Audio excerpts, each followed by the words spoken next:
وعلیکم السلام ورحمت الله وبرکاتہ. دا سوالو کو چې په حق جرګه باندې پیسې اخیستل څنګه دي. جواب دا دی چې جرګه کول حق جرګه د خلکو منځ کې اصلاح او صلح کول یو مسله دغه منځ کې په خشيغه حل کول دا په مسلمانانو باندې فرض کفایي حکم دی. ځکه الله رب العالمین قران کې به باندې حکم کړی دی فتقوا الله واصلحوا ذات بینکم. الله نو ویریږي خپل منځ کې اصلاح وکړي. سورۃ انفال کې فرمایي دیسی سورۃ النساء کې فرمایي چې لا خیر فی کثیر من نجواهم نشته د خیر په غډیرو جرګو د خلکو کې الا من امر بالصدقه او معروف او اصلاح بین الناس، مگر څوک چې د صدقې د پاره جرګه کوي صدقې حکم پکې کوي یا د بلې نه کوي خبري د خیر خبري حکم کوي یا د خلکو منځ کې د اصلاح باره کې جرګه وي نو دې کې به خیر ده. او به فرمایي ومن يفعل ذلك ابتغاء مرضات الله، چې دا کار د الله د رضا د لټولو لپاره وکړي چې الله رانه خوشاله شي دا جرګه زکه کومه.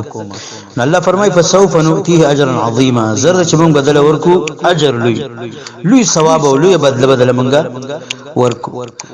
نو دین لا پته لګیږي چې ناغستل د دې پیسو دا بهتر دی غوړه دا چې دی وانه خلی. ځکه الله رب العالمین د خپل طرف نه د پر اجر عظیم چې دیم دا مقرر کړی دی. البته د صدقه صلح جرګه وکړه او هغه ول د خپل طرف نه سسیز ورکو نو امید دې د الله تعالی نه چې دا به د حراموالي درجه ته نه رسیږي، لیکن غوړه دقه ده بهتر دا چې د الله د رضا د پرده صلح وکړي.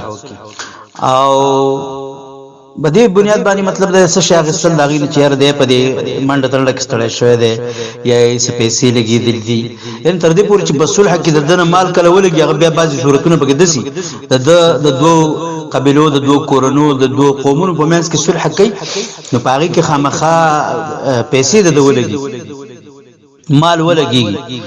نو اگر کده مالدار دي نو د زکات نه مغله بیا ورکول کیږي چې کله دې پاغي کې یو قسم په ځان باندې ډېر بوج راوړي هغه به جدا خبره ده. او کده چې سړی په اسانه باندې د خلکو مې صلح وکي نو کم از کم دا ویل شو چې بهتره ده چې دې بدی باندې داغي نس اجرت و نخلي سمزدوري سه پیسې دا تی و نخلي دا د اجر عظیم په نیت باندې دا کار دل کول په کار دي چې الله تعالی مال بده باندې غټ اجر او ثواب او بدل راکړي. والله اعلم.